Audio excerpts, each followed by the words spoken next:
लेकिन हमारे भिंड जिले के अधिकारियों ने हमारे ऊपर इतना अनर्गल दुर्व्यवहार करके ऐसा प्रेशर बनाया हुआ है और पंचायतों में सिवाय भ्रष्टाचार के कुछ होता ही नहीं। हर जनपद में, अटेर जनपद में इस तरह की भ्रष्टाचार निकल बताना चाहिए, मौका देना चाहिए कि आप ये गलत कर रहे हैं। और वो 4,80,000 कहाँ बांटा गया है, ये तो उसकी जांच होना चाहिए गहराई से, बारीकी से, बिल्कुल स्वच्छ और साफ होनी चाहिए। मैं पत्रकारों के लिए नहीं कह रहा, एक क्रांतिकारी होता है, पत्रकार ही वो क्रांतिकारी होता है जो जनता की आवाज़ या किसी भी दबे हुए व्यक्ति की आवाज़ को बाहर निकालता है। नमस्कार, मैं हूं कुलदीप तिवारी और आप देख रहे हैं द खबरी मंच। अभी हम आपको बता दें, अभी हमारे साथ जिला पंचायत संघ के अध्यक्ष मुरारी सिंह तोमर जी जुड़े हुए हैं। जी मुरारी सिंह तोमर जी, आपका हमारे विशेष द खबरी मंच में आपका स्वागत है। जी धन्यवाद। तो सर, जैसा कि अभी हम देख रहे हैं कि जिस तरह से आप जद्दोजहद में लगे हुए हैं, कहीं अपनी मांगों को लेकर कहीं धरना प्रदर्शन कर रहे हैं तो कहीं तालाबंदी कर रहे हैं, ये आपकी जो मांगें हैं वो मांगें आखिर है क्या? देखिए, ये बड़ा दुर्भाग्यपूर्ण मामला है कि सरकार के कहने के बाद भी सरकार के यहाँ से किसी चीज़ की कोई बंदिश नहीं है, लेकिन हमारे भिंड जिले के अधिकारियों ने हमारे ऊपर इतना अनर्गल दुर्व्यवहार करके ऐसा प्रेशर बनाया हुआ है और इतनी ज़्यादा सख्ती बनाई हुई है कि हमको कोई कार्य नहीं करने दे रहे हैं। उनका रवैया पंचायतों के खिलाफ़ इतना खिलाफ है कि वो समझते हैं कि पंचायतों में सिवाय भ्रष्टाचार के कुछ होता ही नहीं है, जबकि ऐसा नहीं है। महात्मा गांधी ने पंचायतों की संरचना करी थी तो उन्होंने इसलिए की थी कि गांव का विकास गांव के ही लोग करेंगे और गांव के ही लोगों की देखरेख में गांव का विकास होगा। बाहर का व्यक्ति गांव के बारे में इतना जानता भी नहीं है। गांव का व्यक्ति गांव की हर भूमिका के बारे में जानता है, कहाँ कैसी बनावट है, वहाँ वैसा कार्य किया जाए। दूसरा, हम गांव में कोई भी कार्य करेंगे तो हमारे गांव वाले हम पर नज़र भी रखेंगे, हमें गांव में रहना भी है। तो हम अगर ख़राब कार्य करेंगे तो कल हम गांव वालों को कोई जवाब नहीं दे पाएंगे। उन्होंने इस तरह से लगाम आखिर क्यों लगा के रखी है कि सरपंच ऐसा तो नहीं है कि जो आए दिन भ्रष्टाचार देखने को मिल रहा है, कहीं जैसा कि अभी लाहौर जनपद में, अटेर जनपद में इस तरह के भ्रष्टाचार निकल के सामने आए हैं, कहीं एडोरी पंचायत थी, मतलब भिंड जिले की कई ऐसी पंचायतें हैं जहां भ्रष्टाचार देखने को मिला है। क्या लगाम लगाने का एक महत्वपूर्ण ये इस तरीके को मैं सही नहीं समझता हूँ, क्योंकि इससे पहले जो अधिकारी थे वो किस तरीके से काम करवा रहे थे वो उनके साथ चला गया। अगर इनको किसी पॉलिसी में कोई बदलाव करना था तो इन्हें हमारे साथ बैठ के अपनी चर्चा करनी थी, अपनी पॉलिसी बतानी थी कि आप लोग यहाँ पे जो पहले से कार्य कर रहे हैं वो सही है या गलत है, अब सही पॉलिसी क्या है, तो हमें उसके बारे में पता चलता। ऐसा कुछ नहीं हुआ। इन्होंने यहाँ आके एकदम से हमारे ऊपर प्रेशर बनाना शुरू कर दिया और जो कार्य चल रहे थे उनको सभी को गैर अनुमत कार्य बताकर हम पर कार्रवाई करनी शुरू कर दी। मैं नहीं कहता कि भ्रष्टाचार के खिलाफ वो कार्रवाई ना करें, भ्रष्टाचार के खिलाफ वो कार्रवाई करें, मैं उनके साथ हूँ बिल्कुल, और होना चाहिए। अगर इस तरीके का माहौल चल रहा है तो उस पर साफ़ सफाई होनी चाहिए, बिल्कुल भ्रष्टाचार बर्दाश्त नहीं है। लेकिन काम बंद करने से भ्रष्टाचार तो बंद नहीं होगा। और दूसरा, जो इन्होंने भ्रष्टाचार दर्शाया है जिन पंचायतों में, उन पंचायतों में अगर छोटी मोटी गलती के कारण इस तरीके का कार्य किया है तो इनकी भी गलती है। इनको पहले उस चीज़ को समझना चाहिए, उनको बताना चाहिए, मौका देना चाहिए कि आप ये गलत कर रहे हैं जी, तब उसको भ्रष्टाचार घोषित करना चाहिए। तो जैसे कि आपकी जो 18 सूत्रीय मांगे हैं जी, वो आपकी मांगे क्या हैं? देखिए, मांगे हमारी कोई अलग नहीं है। हमारी मांगे तो ज़बरदस्ती की मांगे इन्होंने पैदा कर दी हैं। जैसे कि हम बात करें विधायक निधि की, विधायक निधि से पूर्व विधायकों ने कुछ विकास कार्यों के लिए ज़िले में पैसा दिया था अपनी निधि से।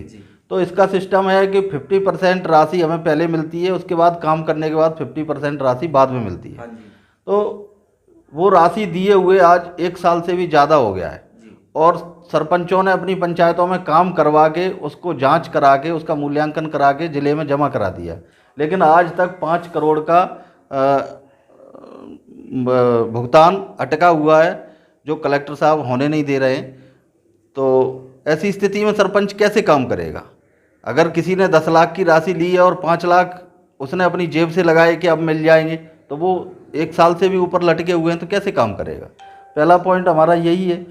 उसके बाद जैसे हम मनरेगा योजना की बात करें तो मनरेगा योजना में पिछले सरपंचों ने जो कार्य किए थे उनके मटेरियल भुगतान अटके हुए थे, और उसके लिए सरकार भी बार बार पत्राचार के माध्यम से कहती रही अधिकारियों से कि इसका भुगतान कराइए, लेकिन इन लोगों की आपस में साठगांठ ना बन पाने के कारण या जो भी इनका मुद्दा हो, मैं नहीं कह सकता उस बारे में, इन्होंने उसको इतना फैला दिया, इतना रोका कि 2 साल से ऊपर हो गया उस विषय को, आज तक उस पर भुगतान नहीं किया गया। और भुगतान ना होने की वजह से हम लोगों को ये परेशानी आई कि हमारे कार्य नहीं खुल पा रहे हैं। एक एक पंचायत में 80-80, 75-75 कार्य खुले हुए थे, जबकि सरकार का नियम है कि एक समय में 20 कार्य से ज़्यादा नहीं खोले जाएंगे। तो जब 80 कार्य पहले से ही खुलेंगे तो हम कैसे कार्य खोल पाएंगे? तो हमारा यहाँ भी नुकसान हुआ, हम मनरेगा में भी कार्य नहीं कर पाए। दूसरा, भिंड जिले में प्रदेश में ये जो मनरेगा है, बाकी जो कार्य है यहीं पर लॉक कर दिए गए हैं भिंड में या पूरे मध्य प्रदेश में? नहीं, भिंड जिले में ही लॉक है, बाकी मध्य प्रदेश में लॉक नहीं। बाकी पूरे मध्य प्रदेश में सारे काम चल रहे हैं? बिल्कुल, पूरे मध्य प्रदेश में नियमित भुगतान हो रहे हैं। भिंड जिले में कोई भुगतान नहीं हुआ है। भिंड जिले में भुगतान के लिए एक समिति बनाई गई है, जो कि समिति भी उससे हटके लोग उसमें जोड़े गए हैं। कोई पेंशन अधिकारी हैं, कोई PHE से हैं, कोई PWD से हैं। जब यहाँ पे इंजीनियर हैं, उन इंजीनियरों ने जांच कर ली, तो मेरे हिसाब से उसकी जांच फिर कोई अगर करानी है तो बड़ा इंजीनियर करेगा। कोई PWD और PHE का या कोई सब्जी बेचने वाला वो या कोई टीचर हो, वो कैसे जांच करेगा? तो आज 1 साल से ज़्यादा इस समिति को बनाए हुए हो गया, इस समिति की कोई रिपोर्ट नहीं आई, ना तो अच्छी आई ना बुरी आई, कुछ भी इस पर नहीं हुआ। तो ये समिति पहले हटाना चाहिए। दूसरा पॉइंट है, मध्य प्रदेश में या हम पूरे भारत की बात करें तो 266 मनरेगा से कार्य किए जाते हैं, 266 प्रकार के। हमारे भिंड जिले में अधिकारियों ने अपनी मनमानी करके अपने नियमों को थोपा है। अपने नियमों से सिर्फ 24 कार्यों की सूची बना के हमको दी है कि सिर्फ 24 कार्य ही यहाँ किए जाएंगे। उसके बाद 24 कार्यों में भी जो मटेरियल भुगतान है वो 15 वित्त से किए जाएंगे, जबकि 15 वित्त की राशि हम पे कितनी आती है? पूरी साल में एक पंचायत में 6, 7 या 8 लाख राशि आती है, तो उससे वो मनरेगा का भुगतान नहीं कर सकता। उसके बाद जनपद की जो राशि है उसको अधिकारियों ने उसमें अड़ंगा लगा के उसको भी रोक रखा है। आज वर्ष 23-24 की राशि भी रुकी हुई है, वो भी जारी नहीं की गई।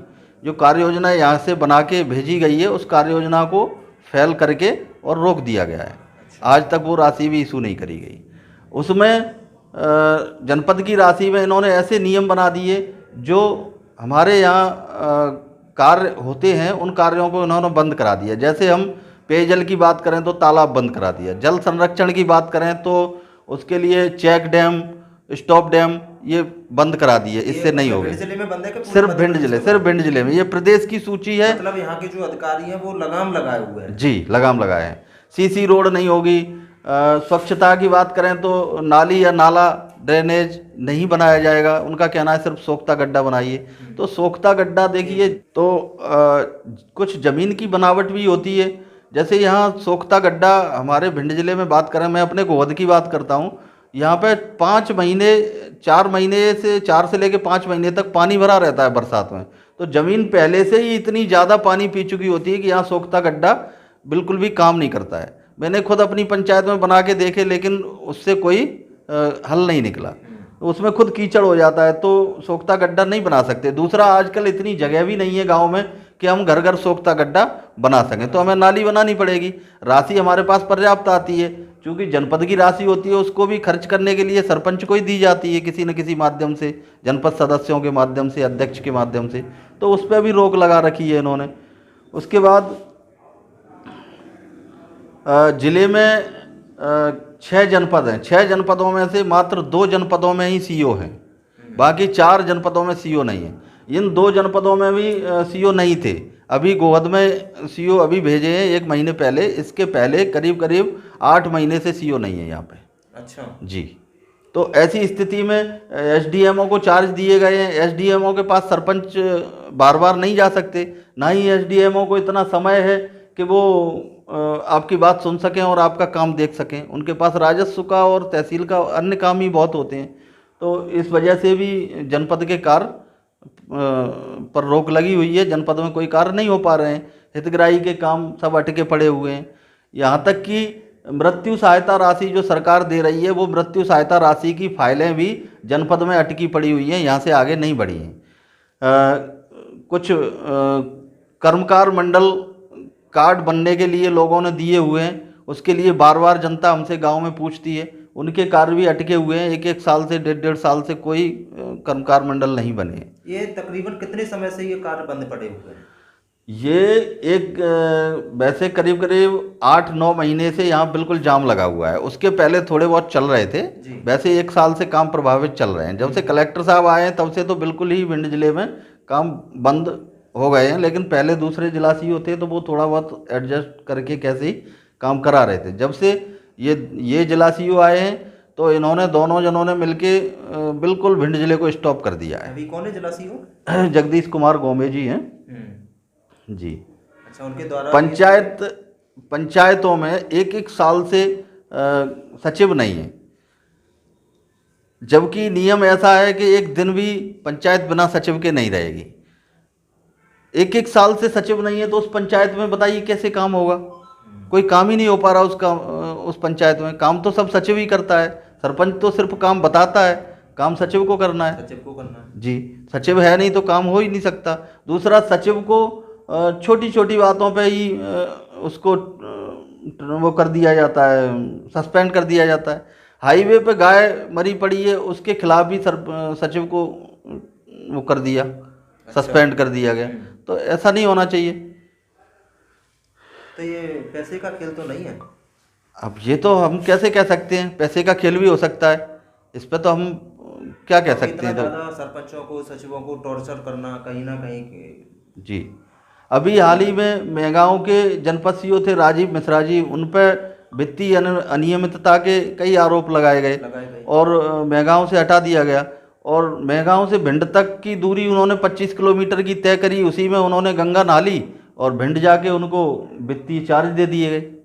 अच्छा। तो ये क्या है? मतलब जनपद में रहते हुए वो भ्रष्ट थे और जिले में पहुंचते ही वो दूध के धुले हो गए। अच्छा तो, मुरारी तोमर जी सुनने में आया कि आप फौजी थे, जवान थे जी, है ना जी। तो आप कब रिटायर हुए फौजी से? मैं 2017 अक्टूबर में फौज से रिटायर हुआ था। राजपूताना राइफल्स में मैं सेवारत था। अच्छा जी।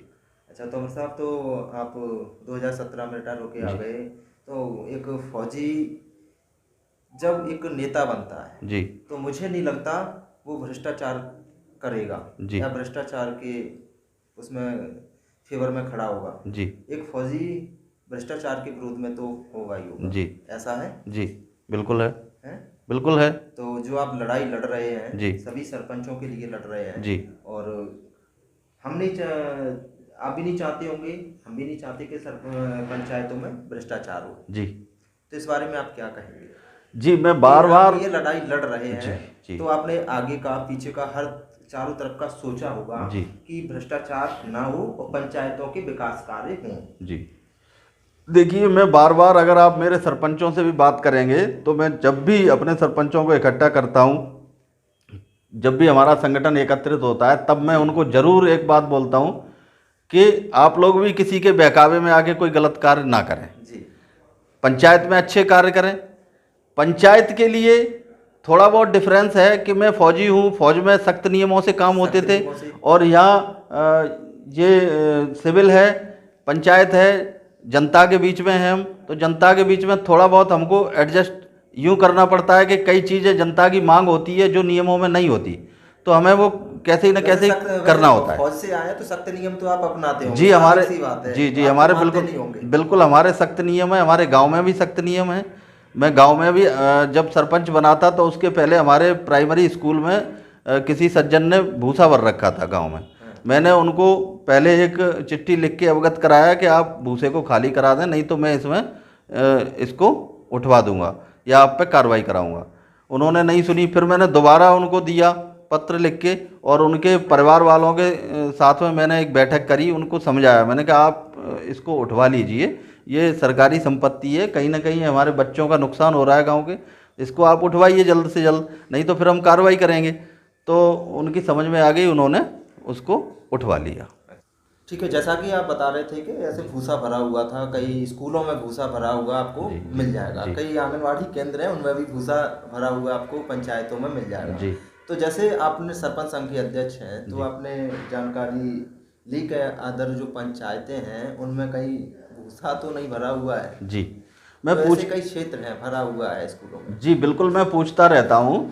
और दूसरा, हमें कार्य करने के लिए पहले थोड़ा समय तो मिले, हम अपनी पंचायतों पर ध्यान तो दे पाए। अभी तो हम इस जिले की लड़ाई में ही लगे हैं, अधिकारियों से ही लड़ाई में लगे। एक साल से ऐसे ऐसे कार्य हो रहे हैं। अभी हाल ही में जिले में एक दलाल टाइप का व्यक्ति पकड़ा गया है। उसने हमारे भिंड जिले की बहुत सी पंचायतों को प्रभावित किया है। हाल ही में शेरपुर सरपंच से उसने ठगी की थी। इसमें भी जरूर अधिकारियों का हाथ है, क्योंकि वो दलाल व्यक्ति और उनके सरगना से जुड़े हुए कुछ लोग अधिकारियों के पास घंटों बैठते हैं, जबकि हम लोग जाएं तो हमें अधिकारियों को हमसे मिलने का समय नहीं है, और वो लोग वहाँ पे बैठते हैं। चाहे वो एक दो पत्रकार भी उनके साथ रहे हैं उस दलाल व्यक्ति के साथ, और उसने हमारे शेरपुर सरपंच से 4,80,000 रुपए की ठगी की। ठगी कर ली है जी, ठगी कर ली है। उसके बाद में सरपंच अधिकारी और पत्रकारों की साठगांठ से जी। अब वो मैं नहीं कहूँगा कि वो किसकी साठगांठ से किया है, और वो 4,80,000 कहाँ कहाँ बांटा गया है, ये तो उसकी जांच होना चाहिए, गहराई से बारीकी से जांच होना चाहिए, उससे पता लगाना चाहिए। हालांकि ऐसा भी सुनने में आया है कि उसने, जब वो पकड़ा गया था, उसकी मारपीट हुई, तो उसने ऐसा भी बोला है कि मेरे साथ और भी 3-4 लोग हैं। तो ऐसा सुनने में आया। मैंने पुलिस अधीक्षक जी से ये निवेदन भी किया था संगठन के माध्यम से कि आप इस पर गहराई से बारीकी से जानकारी लें और इसको सरगना का पर्दाफाश करें। इस सरगना का पर्दाफाश करना बहुत ज़रूरी है। इसने भिंड जिले में बहुत माहौल खराब किया। जैसे कि पत्रकारों की बात आई, तो पत्रकारों को आप किस नज़रिए से देखें? आखिर पत्रकारिता कैसी होनी चाहिए? नहीं, पत्रकारिता बिल्कुल स्वच्छ और साफ होनी चाहिए। मैं पत्रकारों के लिए नहीं कह रहा, मैं उस व्यक्ति के लिए कह रहा हूँ। पत्रकारों के लिए नहीं पूछ रहा हूँ मैं, बस ये पूछ रहा हूँ आपसे कि हालांकि जो पत्रकारिता जिस मोड़ पे जा रही है, उस पत्रकारिता कैसी होनी चाहिए? हम उस पत्रकारिता को किस नज़रिए से देखें?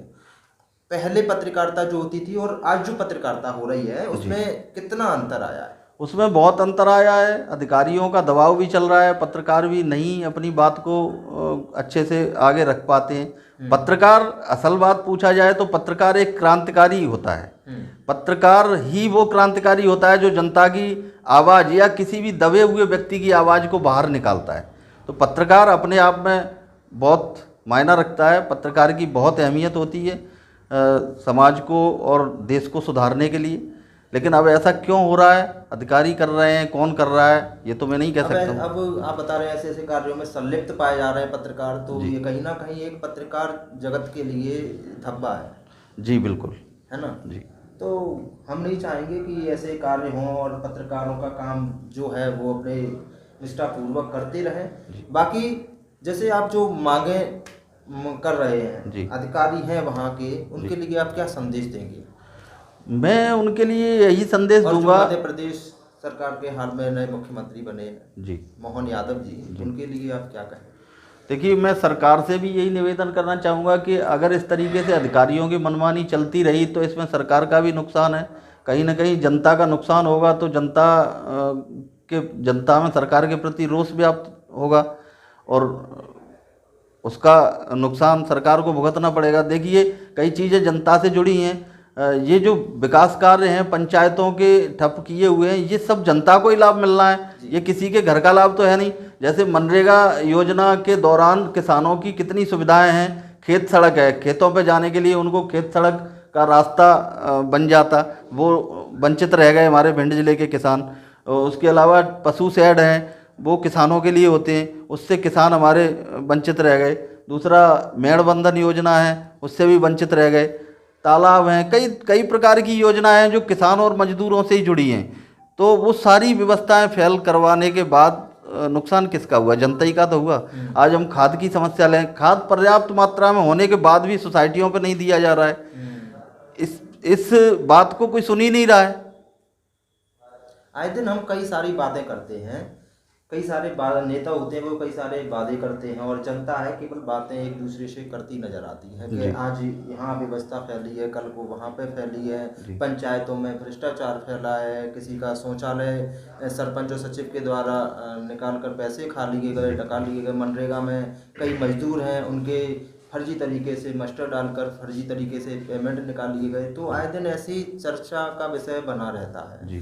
तो ये समस्याएं जस की तस बनी हुई है। और रही ग्राम पंचायतों के विकास की बात, अपन देखें कि ग्राम पंचायतों में विकास का पैसा आप तकरीबन कितने सालों से पंचायत देख रहे हैं अपनी? मैं तो ज़्यादा समय नहीं हुआ, मुझे 2 साल से ही ऊपर हुआ है। 2022 अगस्त में मैंने सरपंच बने हुए, बाकी बचपन तो वहाँ गुजरा होगा? जी गुजरा बचपन, लेकिन बीच में मैं 18 साल बाहर रहा, सेना में सेवारत रहा, तो कम समय दिया। जैसा 18 साल पहले अपनी पंचायत को छोड़ के गए थे वैसी है या कुछ बदलाव आए? ज़्यादा बदलाव नहीं है, थोड़ा बहुत ही बदलाव। तो फिर जो पंचायतों में पैसा आया वो कहाँ गया? जी बिल्कुल, ये सोचने वाली बात है और इस पर कसौटी कसना चाहिए, लगाम लगनी चाहिए। ऐसे आपकी पंचायत है, आप कह रहे हैं 18 साल पहले या 25 साल पहले या 30 साल पहले जो थी पंचायत आज वैसी पंचायत है जी, केवल मकान बन गए होंगे, बाकी जसका तस पड़ा हुआ होगा। ऐसे ही पूरे भिंड जिले नहीं, पूरे मध्य प्रदेश की बात करें तो पंचायतों में करोड़ों अरबों रुपए पहुंच चुका है जी, लेकिन गांव जस की तस स्थिति में जी। ये दुर्भाग्यपूर्ण है, दुर्भाग्यपूर्ण है। और इस विषय पर आज तक गांव का विकास 50 सालों में क्यों नहीं हो पाया? बात ये है जी, सोचने योग्य बात है या नहीं? जी बिल्कुल हुआ है विकास, ऐसी बात नहीं है। जैसे हम सड़कों की बात करें तो सड़कें कुछ तो बनी हैं। जैसे मैं अपने गांव की बात करूं तो मेरे गांव में आज से 25 साल पहले सुबह आदमी फ्रेश होने के लिए भी निकलता तो कढ़ाई में बैठ के निकलता था, रोड नहीं थी, रास्ता नहीं था। लेकिन आज रास्ता है, तो विकास हुआ है। लेकिन हम ये नहीं कह सकते कि पूर्ण रूप से बहुत ज़्यादा अच्छा विकास हुआ है, ऐसा नहीं हुआ है। और कुछ ऐसा भी है जो अब विकास हमने आज किया है वो हमारा 5 साल 10 साल बाद उखड़ भी जाएगा, टूट जाएगा। तो वो तो आबादी जैसे जैसे बढ़ेगी वैसे विकास की मांग भी बढ़ती जाएगी।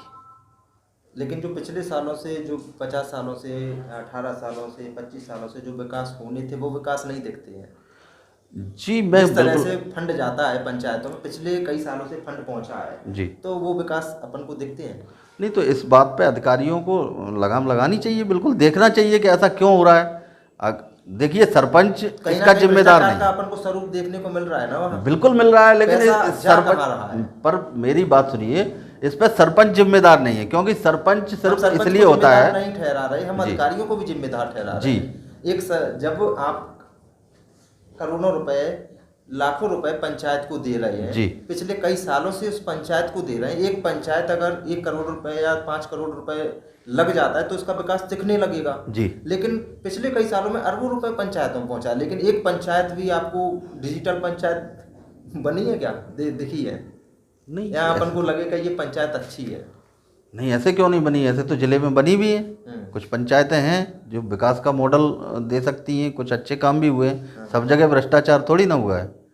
हम सब जगह की बात नहीं कर रहे, कुछ पंचायतें हैं, बाकी पंचायतों का क्या है? आप 50 पंचायतें हैं, 100 पंचायतें, 200 पंचायतों में 4 पंचायतें आप निकाल तो सभी पंचायतों में करोड़ों रुपए भी नहीं आया होगा। सभी पंचायतों में करोड़ों रुपए खर्च भी नहीं किया होगा। जिन पंचायतों में काम हुए उन्हीं पंचायतों में करोड़ों रुपए खर्च हुआ होगा। बाकी जहाँ जैसा काम हुआ है वहाँ वैसा खर्च हुआ होगा। बात घुमा रहे हैं। चलो, बहुत बहुत धन्यवाद आपका।